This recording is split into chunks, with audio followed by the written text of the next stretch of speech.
Sir, you are visible as well. Okay, thank you. Thank you. Okay. Good morning, everyone, and welcome to the session 3 of the Patent Agent Exam 2024. I hope last time we discussed on the story of patent and how to read the PAE Act. Any doubt there? You want me to recap that? Anyone? Yes, sir. Yes. You want me to recap? Okay. Yes. Okay. So just as a recap, first, this story is very important. The reason is simple. It will give you the skeleton in which the this entire patent procedure will work.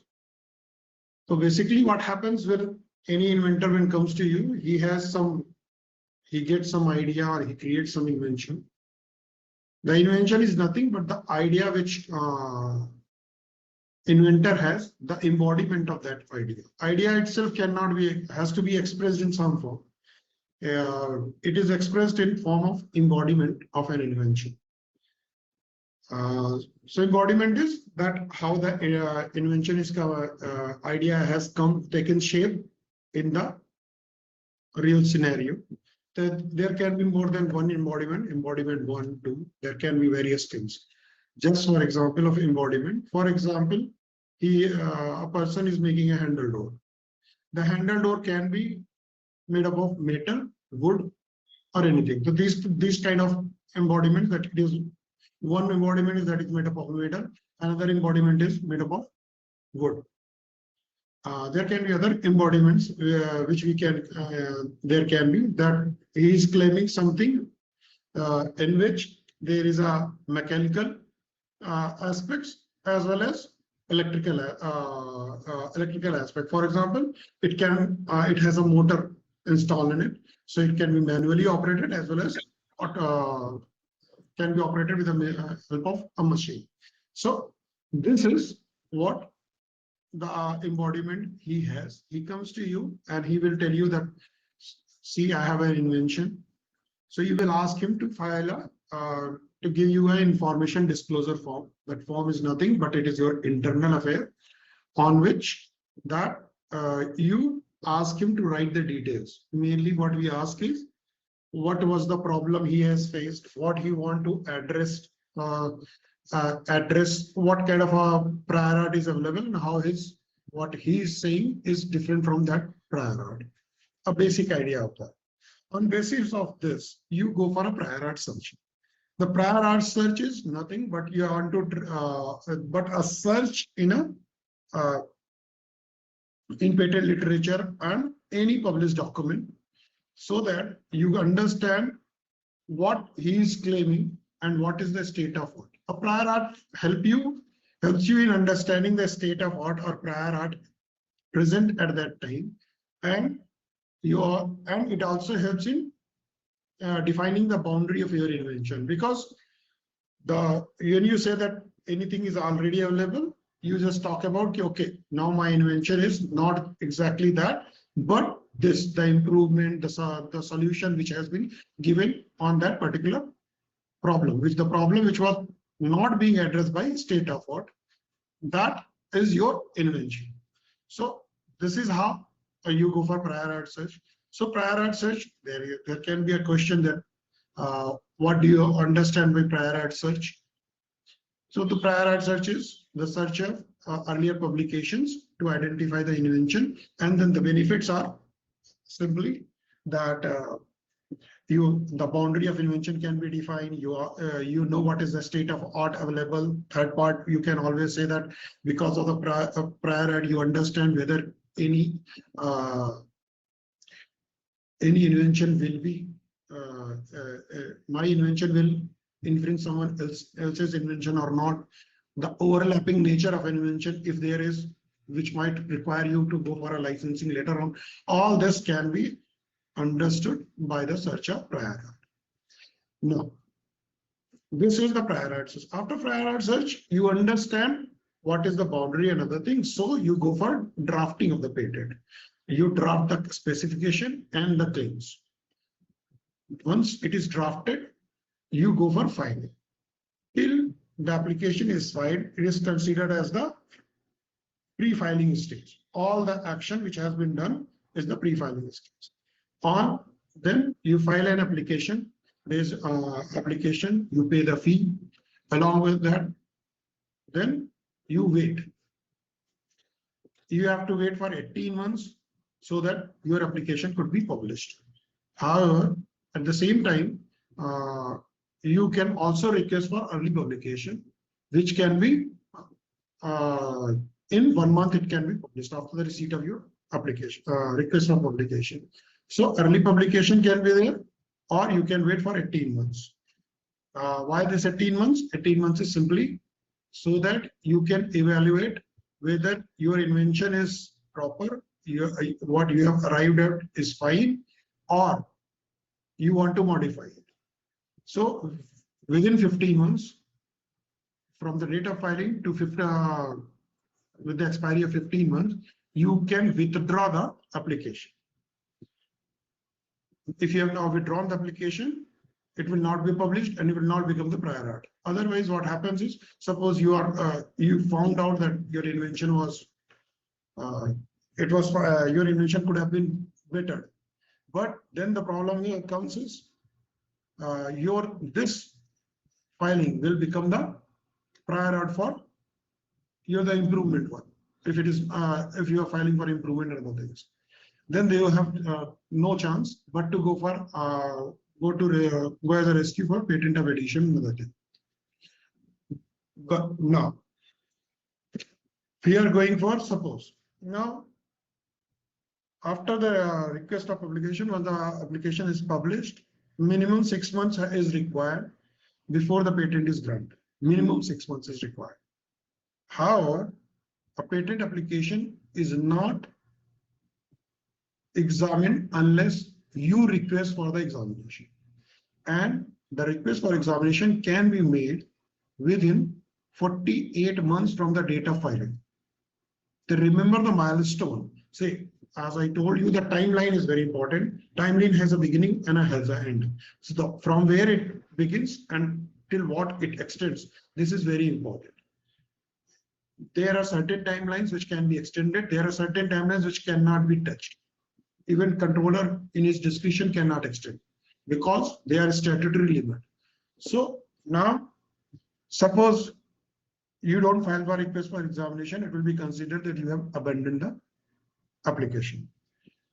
You went for the application, you file for a request for examination. Once you have filed a request for examination, the application goes for an examination. Examiner examines in 1 to 3 months. Generally, in 1 to 3 months, it examines, and then controller. It gives its report to controller. Controller, in 1 month from that receipt of report, sends you an FER, which is considered a first examination report, or it is also considered as first statement of objection. Your act uses first statement of objection, but in general terms, we understand it as a first examination report. When FER is issued, from there, you have 6 months time to put your application in order. When I say application in order, that means that you have to comply with the controller's order. If he has asked for some amendment, if he has asked for some modification, either you do it or you file a response saying that this is not needed.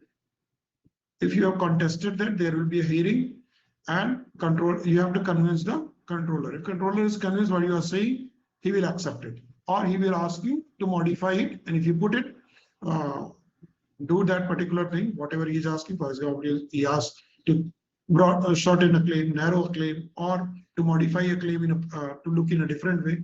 If you do that, you might get, then you will get a patent. The grant of patent, then he will give you an order of grant of patent. If you have been granted a patent, this will mark another milestone. From filing to this is called you can say pre-grant stage. In pre-grant stage, there is one more thing which can be done. What is that? That is the pre-grant opposition. Pre-grant opposition, the window begins from the date of publication. From the date of publication of your application, anyone can challenge your application. The idea is that public also is involved and they can invalidate your invention. Now, after that, post-grant opposition will come. For once you are granted, after that, opposition has only 1 year window. Any interested person, please understand, pre-grant, anyone here, any interested person within 1 year can oppose your invention. Okay, so this is the pre-grant and post-grant opposition. Now, once it is granted, what happens is there are two compliances which are required of you. One is payment of renewal fees on a regular basis and the filing of working statement every year after on the expiry of financial year. Within 6 months of expiry of financial year, you have to submit the working statements. Working statement means what? Whether you are working your invention or not. Remember, we have discussed that the entire patent is based on the quid pro quo. Quid pro quo means that you disclose it and for the benefit of society and government will recognize your invention right for 20 years. Now, if here society, if anyone proves that your work is not being worked upon, you are not working, it has not been commercially utilized, then any person has a right that to take a license from you or approach you based on what you are filing, or controller can, in the event of any emergency or other thing, compulsory licensing provisions can be resorted to. So one compliance is filing of working of patent is filed by applicant, owner or the licensee, because you are no more an applicant, owner or the licensee of the patent. Both have to file. When we go for this renewal fee, remember, patent is granted for 20 years. Suppose because of procedure took 5 years. So you have and pay another very key fact is renewal fee is paid in advance. So once you got it in the 5th year, so you have to pay for 6 years in that particular time. The moment you get this, you have a 3-month window in which you have to pay the fee for 6 years. They are as per the calculation based provided in the fee schedule. After that, every year you have to pay the renewal fee. If you don't pay renewal fee, your patent will go lapsed. It will cease to exist. The date on which the patent ceases to exist, you have 18 months to ask for restoration of your patent. If your patent gets lapsed and you ask for restoration and it gets restored, even then, in between, since you never have the right, you will not be able to stop anybody from practicing that invention in that window. Okay. Now, we understood that there can be lapse, there can be restoration. There is another part. What is that? That suppose you decided that I have made more enough money, I want to let go of my right. So you can surrender your patent. Any reason, it might be because of you are interested in a pro bono activity. Then also it can happen, and you can tell them that okay, I'm not going further with this invention. I like to surrender. Then yes, it will get surrendered. Now, another, as I told you, compulsory licensing we have discussed. Government can also take license from you for their own use, and we have a chapter on that. So entirely, if everything is going fine, this is how it will go, and after 20 years, your patent will expire, and marking the end of your patent. This is the complete story of patent. In this, okay, one more thing I forgot: revocation. you have got the chance, the public has a chance to invalidate it. First, and pre-grant opposition, then interested person in a post-grant opposition, and then comes revocation. Your patent can be revoked by you can say any interested person on the grounds what is applicable in pre-post plus additional grounds depending on what ground he is taking. In general, in opposition as well as in revocation, the grounds are simple. All the statutory requirement which are not being met, then yes. For example, novelty is not there, inventive step is not there, or there was or it was not a patentable subject matter. If all this is there, either of these can become a ground for opposition or revocation. We will deal with all this when we are discussing it. In this entire story, what you have to remember is when we are studying is one, every section will have ingredients. So you have to remember your ingredients, and while answering, all the ingredients should come in your answer sheet. Second, remember the chronology. Chronology is very important. The chronological sequence, how an application started, how it got published, how it went to this. Then there are certain variations. For examination, for example, in examination, what we are talking about, there is one criteria called expedited examination, which has been given to certain applicants. So where I'm discussing an examination, a variation of examination is also present. In that answer, if you're writing, you have to tell that there is a procedure of expedited examination also. If question is on examination as a whole.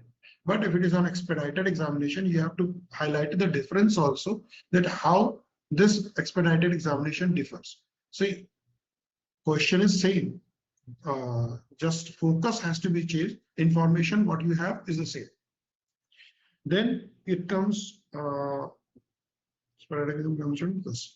similarly, there can be variation. For example, once you become an applicant, after the grant becomes grantee or the owner of the patent.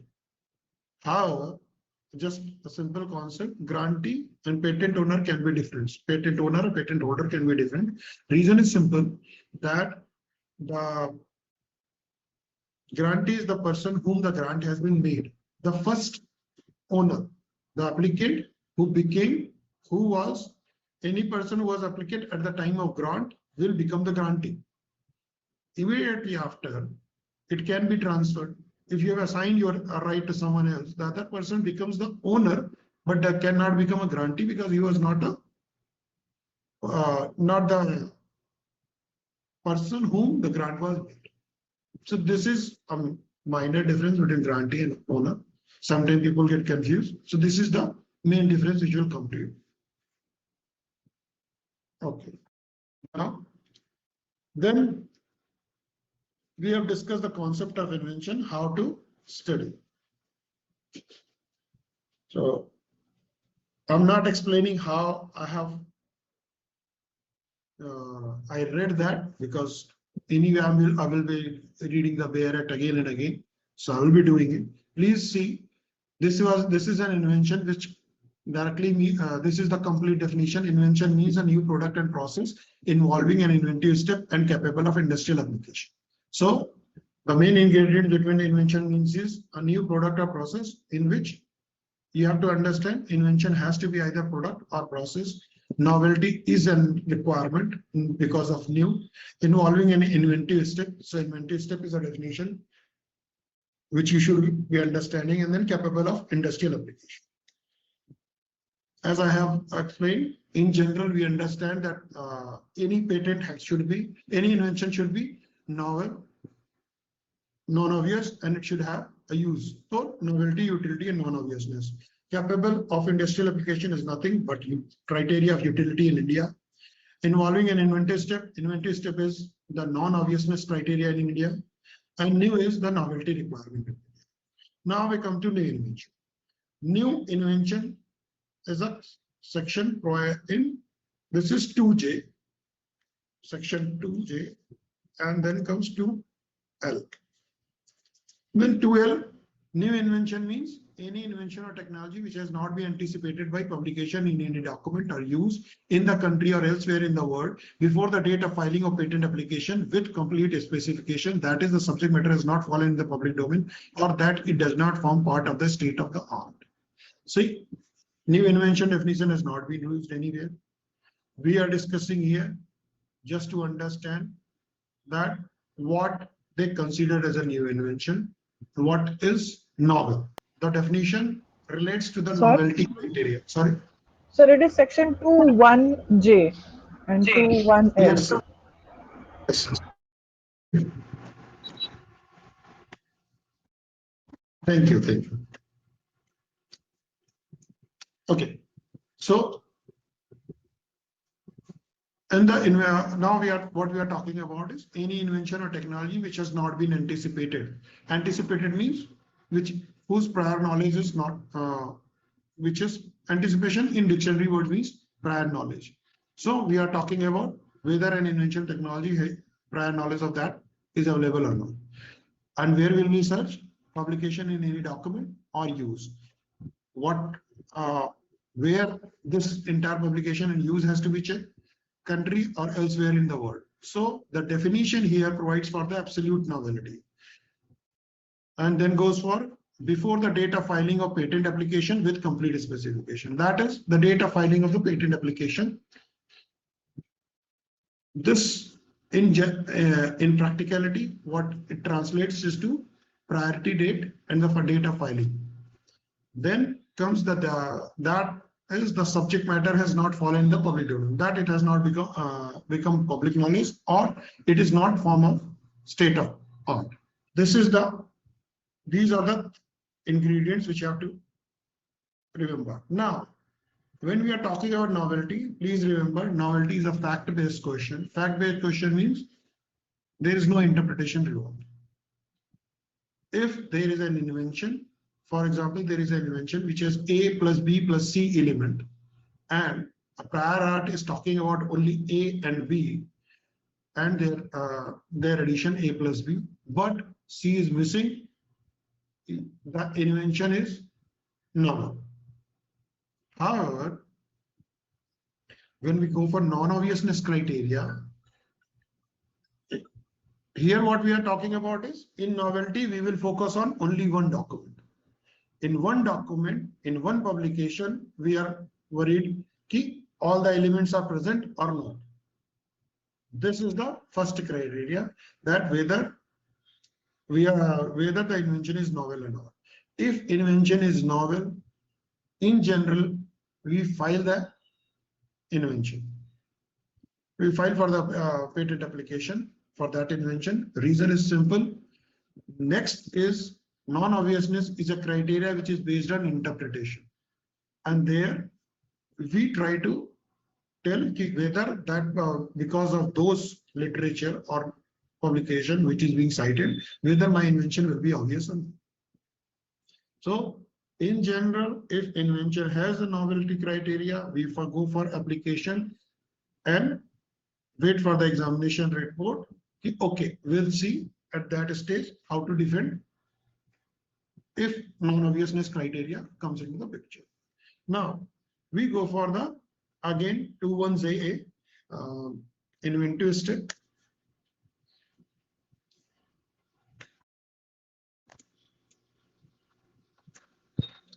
Novelty is clear. Any confusion?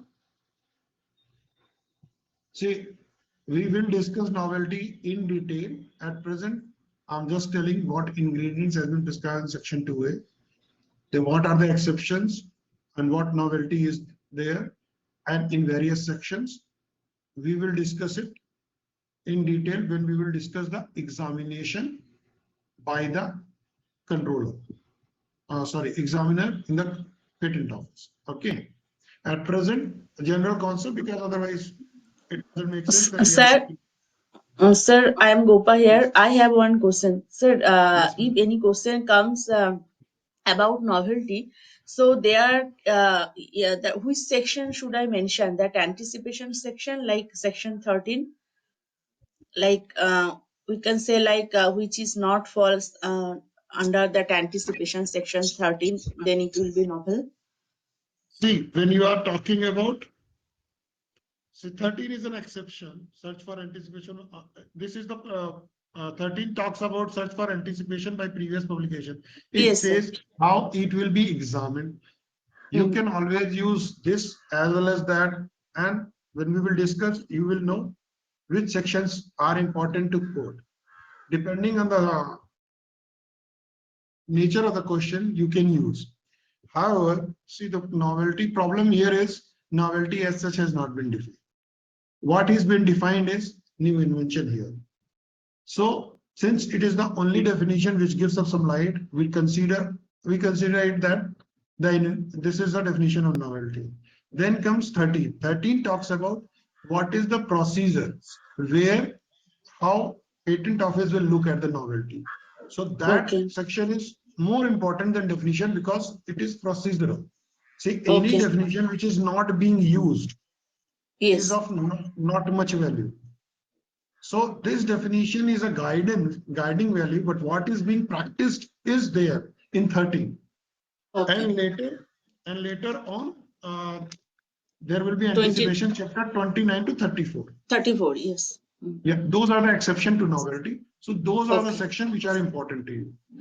Okay. Remember, always what is important is the procedure which we are following. See, I may have defined something, but if I'm not following it in principle in later on, then that will not make much sense to anybody. So focus the substantive part which is there is has to be there in first part. This how it is done. However, new invention has been defined it like this, which has following ingredients, which is Okay. anyway being followed in other section also, but with a variation. Okay. Okay. That variation we will discuss. Okay, sir. Okay. Now comes this inventive step we are talking about. See, your inventive step is different from the non-obviousness criteria. It is in addition to non-obviousness criteria, which in general is present in US. Our inventive step definition is more close to European Union inventive step definition. Inventive step means a feature of an invention that involves technical advance as compared to the existing knowledge. This technical advance as compared to the existing knowledge is prior art.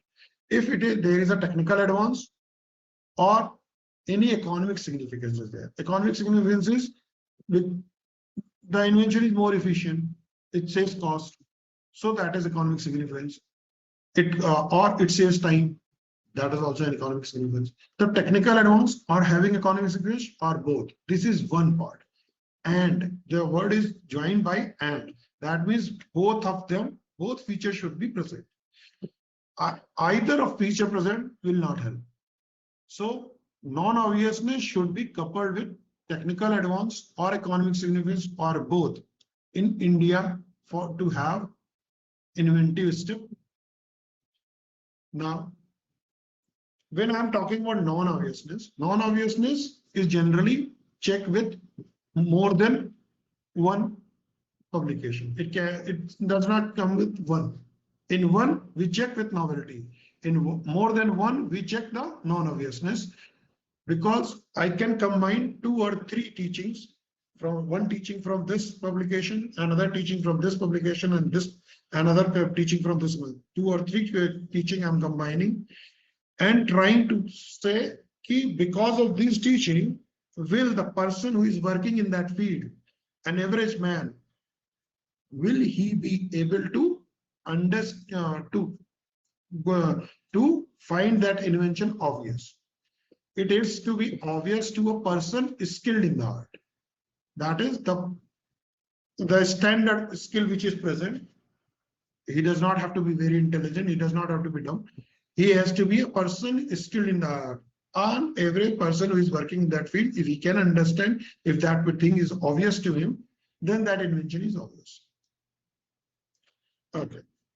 Just an example. For example, if I am creating a writing instrument which has the editing property also.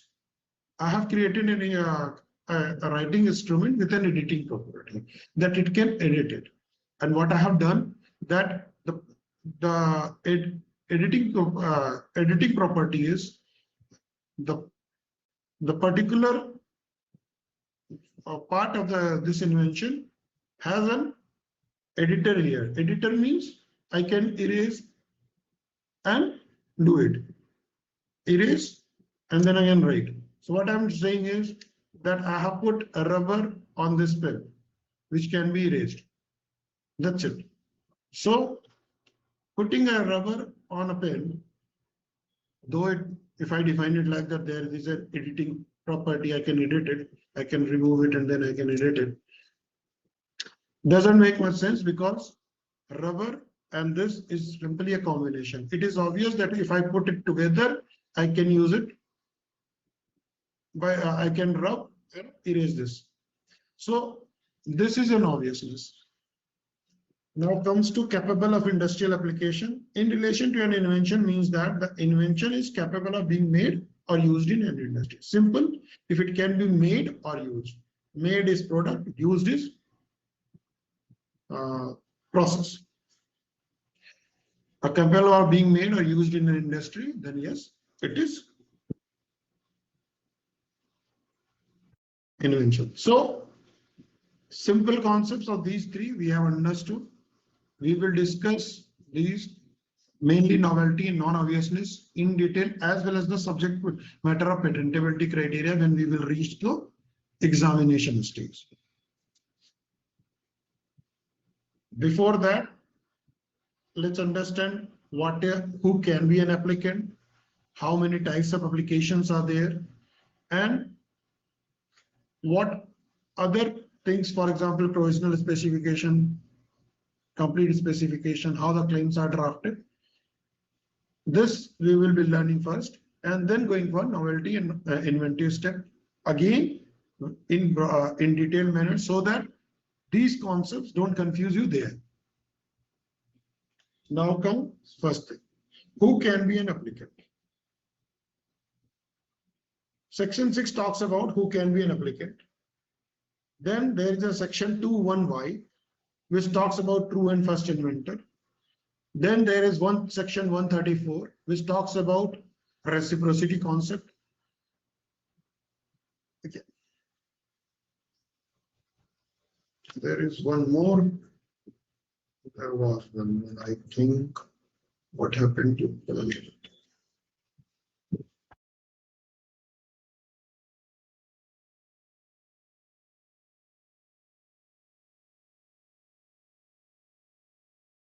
just a minute. No, this is not. I think.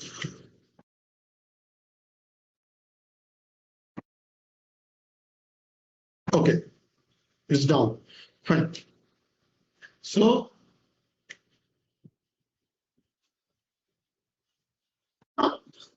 who can be the applicant? See, under what we know is anyone who has a right to file can be an applicant. This is a simple understanding. Anyone who has a right to file can be an applicant. But right to file, how you get that right to file?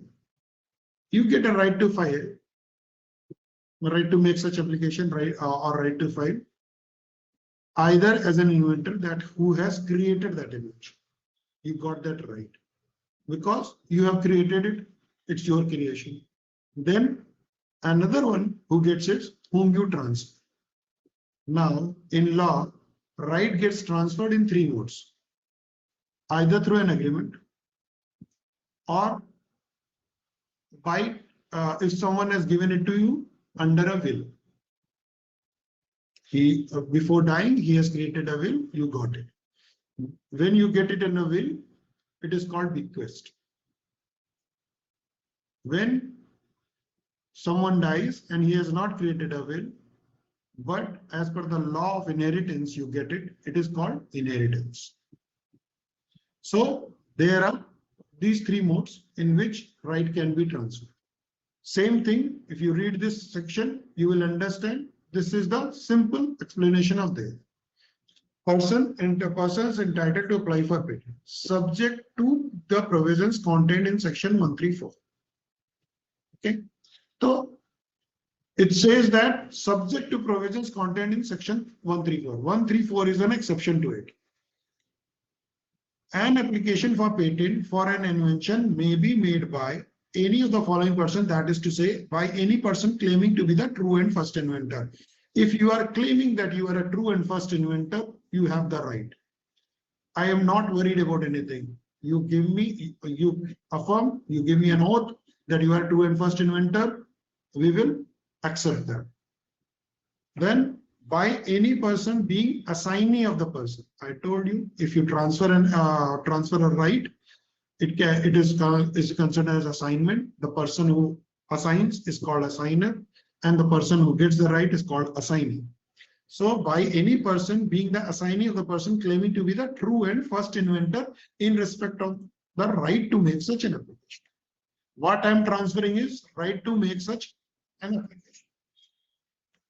So I'm leaving all the rights in invention because I have told that you have to file, you are filing. And in India, first to file is going to get the patent. There was a concept, there are two concepts in general in different jurisdictions, right to first to file and first to invent. It doesn't matter whether you have invented first. The person who has filed first will get the invention. India does not want to get into the discussion that I have invented first, you have invented first. We don't care.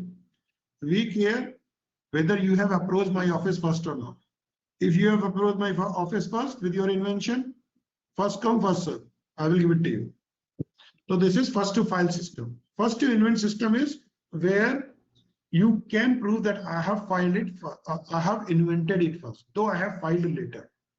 This was a concept which was used in US. Now they have also migrated to right to file, first to file. Now, so I'm talking about there is a true and first inventor, then there is an assignee, and then there is a legal representative of any deceased person who immediately before his death was entitled to make such an application. So any legal representative of any deceased person can apply for, okay, fine, I will apply for this patent. Now comes an application under subsection 1 may be made by any of the persons referred to therein, either alone or jointly with any other person. So there has to be a true and first inventor, and there can be any other person who can jointly apply it. Right? See what I'm saying? True and first inventor plus assignee, true and first inventor and legal representative of any other true and first inventor, two true and first inventor, all can join. Either they can alone or jointly with any other person can apply. Okay. Then comes section 2(1) AB, assignee. Assignee includes an assignee of the assignee. That if they're sub-assignee, you can say, inventor assigned to one person. This person further assigned. He will be considered as assignee. And the legal representative to deceased assignee. Suppose assignee dies, then the legal representative of the assignee can also file. This is what 2(1) AB is talking about. Now, true and first inventor. We have not defined who is true and first inventor, but we have defined who is not a true and first inventor. Section 2(1)(y), it says that the person who has first imported an invention into India is not a true and first inventor. Only because you have imported it, you cannot claim that you have invented it in India. Second, any person to whom an invention is first communicated from outside India cannot claim that he is a true and first inventor in India. If you have claimed that you are a true and first inventor, and anybody comes and claim and proves that he was the person who has first communicated it to you, then the person who has first communicated to you will will have the right to be mentioned as a true and first inventor, and you will lose all the right.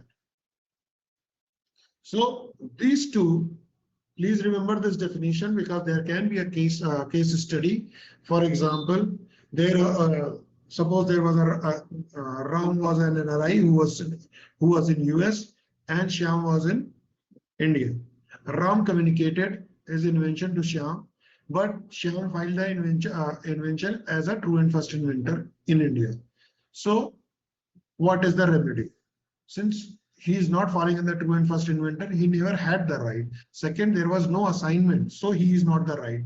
Third, he is not a legal representative because Ram is alive. So because of that, he cannot become a true and first inventor, and thus we will read later that his inventorship status can be challenged by Ram, and he can get the relief from the controller's office. So this is kind of question can come. Now, exception. We said that subject to the provision of 134. 134 is nothing. 134 says, if you give it to me, if you recognize in Indian nationals' right to apply, we recognize yours. If you recognize my right to be considered as assignee in yours, I will recognize yours. If you recognize that I can, Indian national can be a licensee, I will recognize that your nationals can be a licensee. This is what it is. This is a principle of reciprocity. It says that where any country specified by central government in this behalf by notification in official gazette does not accord to citizens of India the same right in respect of the grant of patent and the protection of patent right as it accords to its own nationals. If there is no discrimination, any country is discriminating, and it has been notified by the central government, then the nationals of that country cannot either alone or jointly with any person apply for the grant of patent or be registered as a proprietor of the patent or registered as a assignee of the proprietor of the patent or apply for license or hold license under a patent granted under the same. That means I will not recognize your right on any of my patent. So in general, Section 134 denies any nationals of a notified non-reciprocating country any right with respect to patents, including right to apply, get registered as assignee or proprietor, or to apply or hold license of any patent. This is the crux. However, there is no country which is not reciprocating, and India has not notified any country as non-reciprocating country under Section 134. So at present, nationals of every country can apply. Now, we are talking about types of applicants. Now, these types of applicants, I have created these types of applicants on basis of the fee. When we go for the fee schedule, you will notice that there is mention of various things. This is the fee schedule.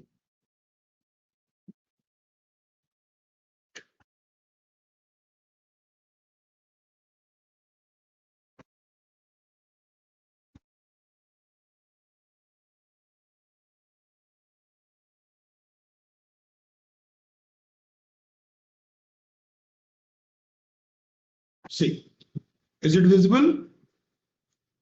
Visible for everyone? Yes, sir. Yes, sir. Okay. See, there are two groups.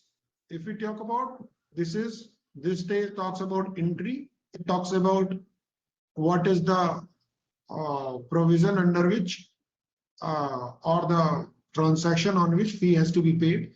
Then it is talking about what form you have to file and that which form the fee is applicable.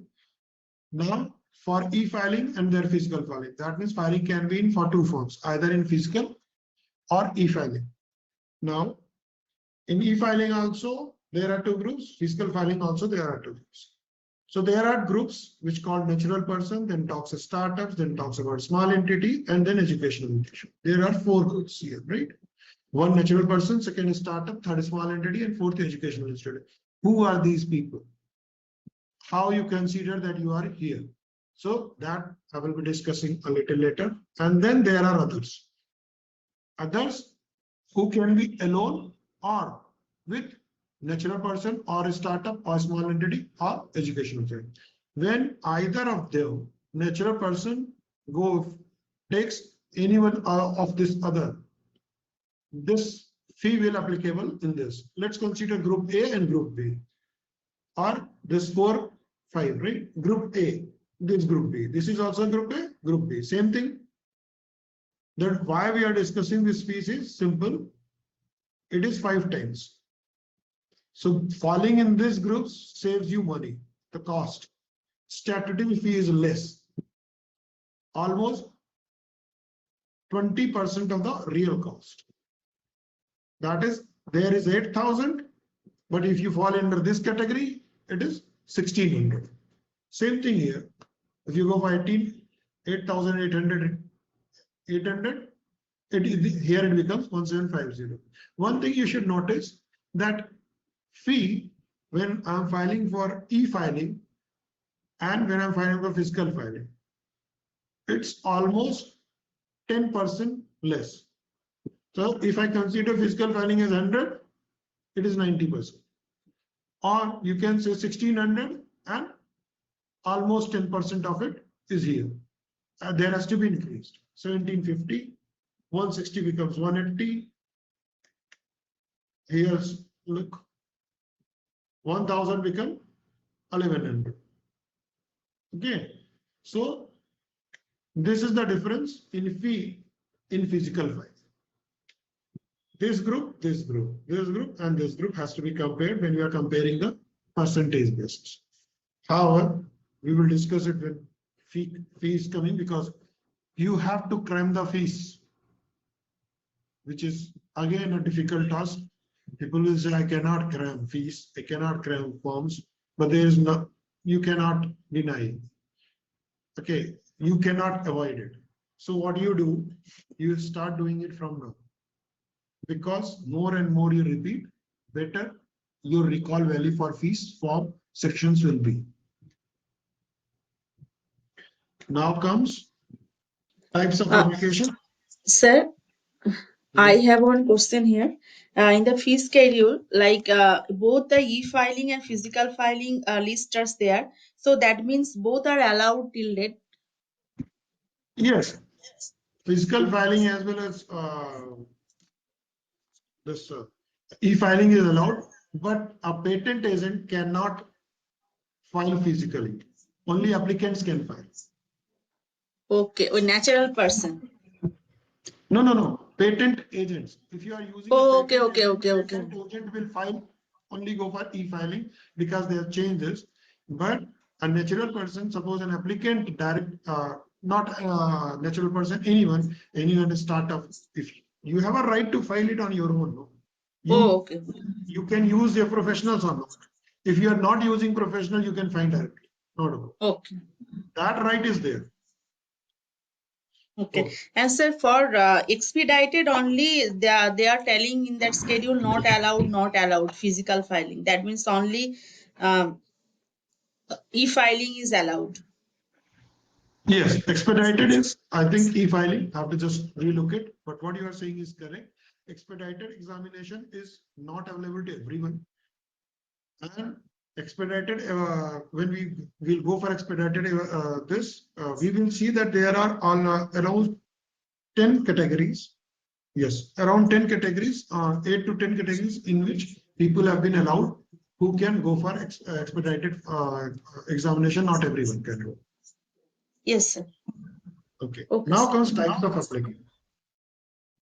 Yes. Okay. So applicant, there is a group one, group two, group A, group B.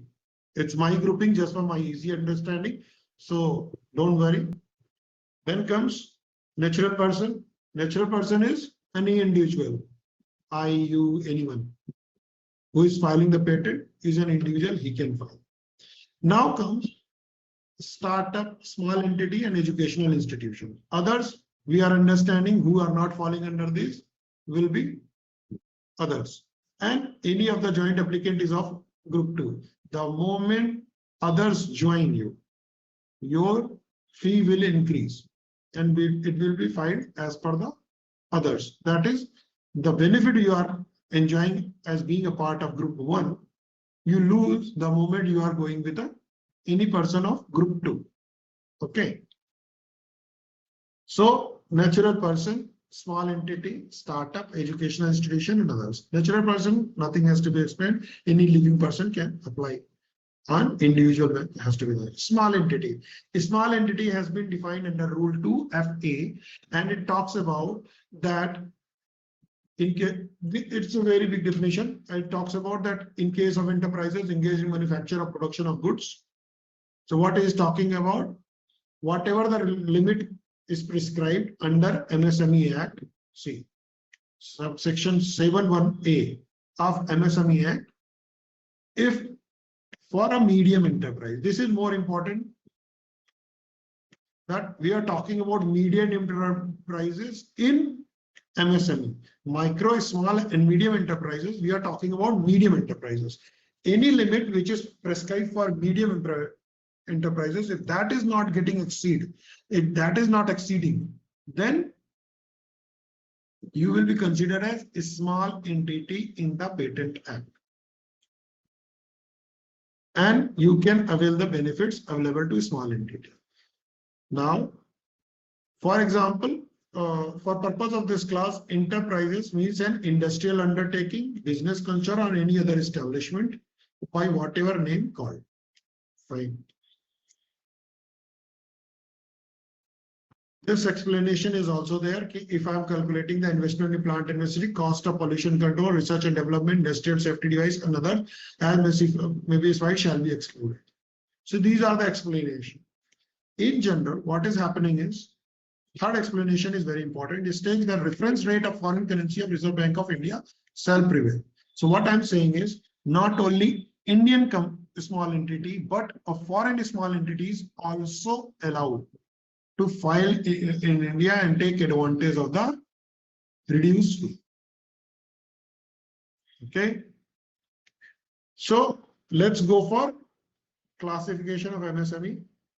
The classification has been revised. The criteria of investment has been changed, and this revised classification has been is now with effect from 1st July 2020. Now it is the composite criteria. Composite criteria means investment plus annual turnover both have to be considered. Either of them is not met, you will not be considered in falling to this particular domain. So micro is small and medium. Micro is that which is less than 1 CR. Small is 1 to 10 CR, and 10 to 50 crores is medium. Annual crores 5, 50, 250. Okay. Remember, if you are below 50 CR and your annual turnover is below 250 CR, you are a small company, a small entity. Okay. Now we come to startup. I think 8. Fine. A startup, then there is another rule 2FB which says startup means an entity in India which is recognized as startup by competent authority under Startup India initiative. Second thing is talks about same thing. If foreign entity fulfills the criteria for turnover or period of incorporation, then they can submit a declaration to that effect. See, here foreign entities will submit the declaration only. And if required, if anyone wants some evidence to that effect, if my turnover is this. Same turnover, if you are calculating foreign currency of RBI shall prevail. Now, competent authority, who is the competent authority? Department of Promotion of Industry and Internal Trade. DPIIT is the competent authority, earlier known as DIPP. And now, please go for this eligibility. Company should not be more than 10-year-old. From the date of incorporation, 10 years. Second, only 3 things can get registered. Private limited company, registered partnership, limited liability partnership. Who is not being considered as a startup? Sole proprietor or public company. They are not considered as a startup. private limited company, registered partnership firm, and limited liability partnership. These is this. LLP.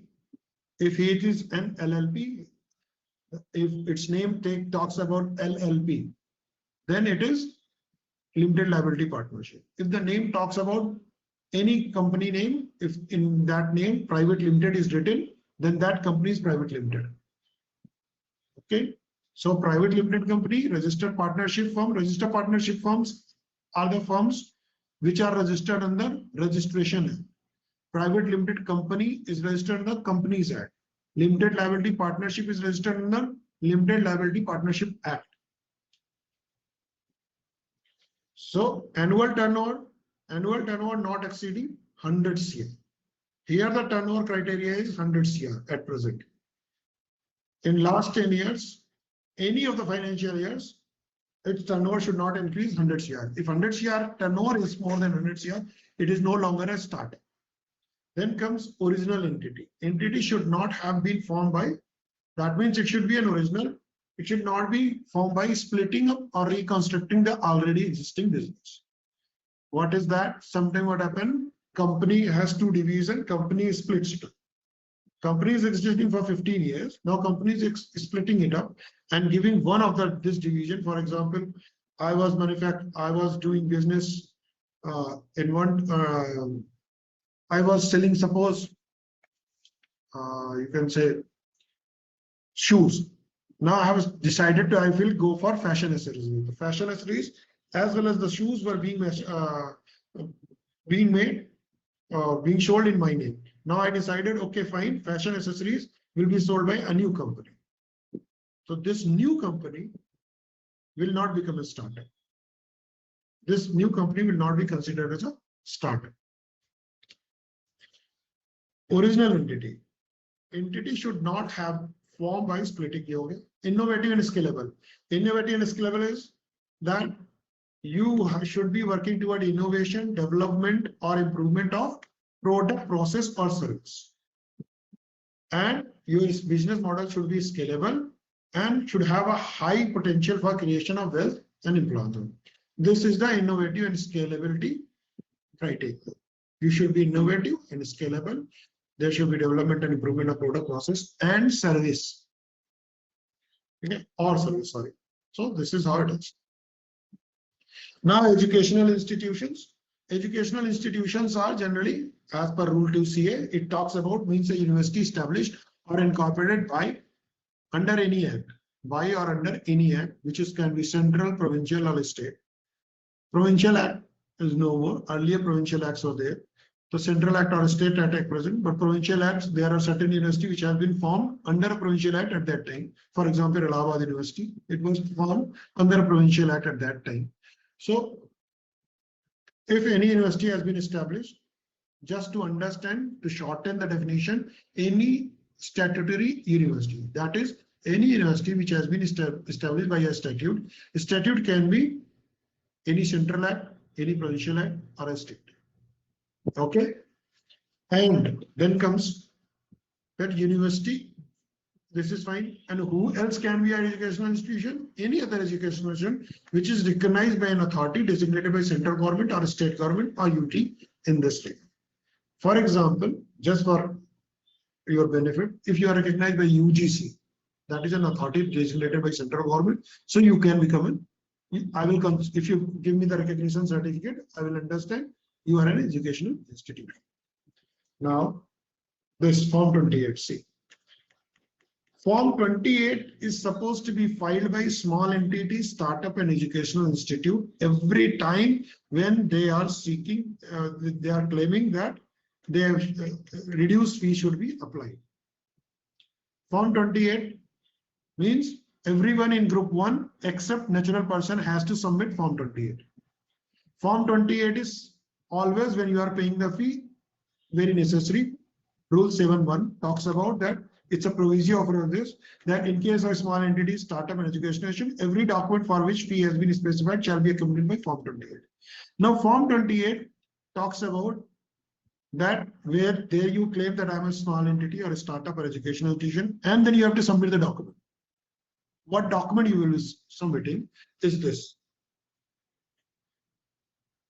if Udyam registration certificate has to be submitted, small entities get registered under MSME Act and they get a Udyam registration certificate. If they have this, earlier it was also known as Udyogadhar. So if you have this certificate, you can get the recognition. There is no doubt. You have to prove you are a small entity. Then comes startup. Startup registration certificate, DPIIT. If you have that, you don't have to prove anything. You are a startup. Then comes educational institution, recognition certificate, government notification, anything. If you can show this, we will consider you as an educational institution and fee will be provided to you. But in foreign, for example, this is foreign entity, then evidence of eligibility along with the declaration has to be. They have to recognize what eligibility criteria. Suppose turnover is not more than 100 CR and they are less than 10-year-old company. If they are claiming startup, in a small entity, they have to show that their investment is not more than 50 CR and their annual turnover is not more than 250 CR.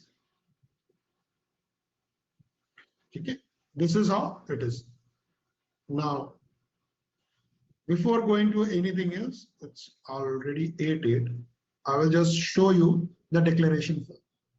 So this is a form 28. Go to the form 28, read it today, and you will understand 2FA we have discussed, 2FB, 2CA, and 7, rule 7, under which the proviso which has worked for, which provides for form 28 to be submitted. Now, they are declaring what is not applicable, you have to cut, documents to be submitted, evidence of registration under this for any other document. Any document as evidence of eligibility as defined to FB. Any other document.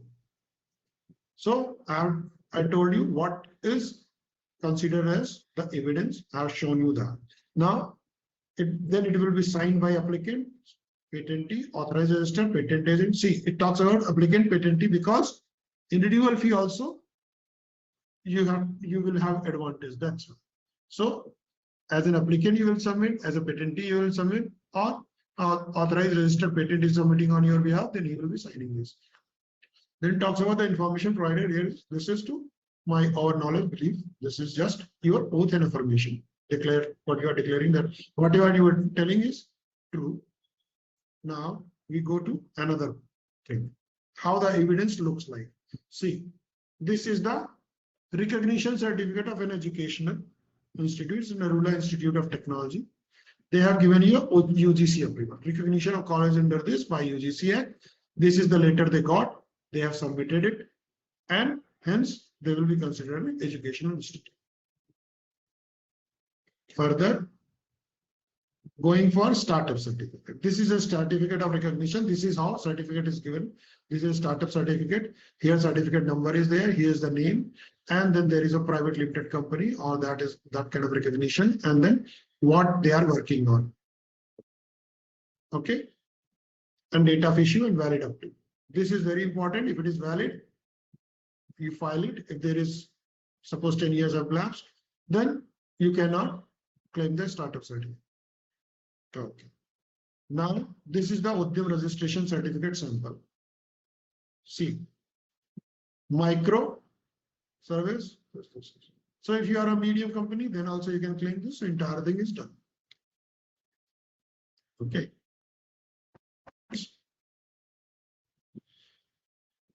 See, IISC, how IISC proves. This is the notification. Ministry of Scientific Research, Cultural Affairs, in exercise of power conferred to this, you might not be able to see it. Can you see it now? See, this is the notification. The central government, on advice of the University Grant Commission, hereby declares that IISC Bangalore, which is an institution of higher education, shall be deemed an university. Done. The moment you are deemed as an university, you are an educational institution. So we have understood who is an applicant based on the fee, and I think it's 8:11. I will wrap it up. There are two things: foreign filing license which I will discuss day after tomorrow. There are now who cannot be an applicant is very important. And if you are not applicant, what will you do? That's how it is. See, first thing is, one question comes, what about the patent office employee? The patent office employees cannot file an application. They cannot claim themselves as an inventor during their employment. There is a restriction in section 75, which talks about that all officers and employees of patent office shall be incapable during the period of which they hold their appointment to acquire or take directly or indirectly, except by inheritance or bequest. You cannot take any right or interest in any patent issued by the office except by inheritance or bequest. What is inheritance? No will be there. Yeah, and bequest, the will be there. Oh, by Will be will. there. Okay. So this is how it is.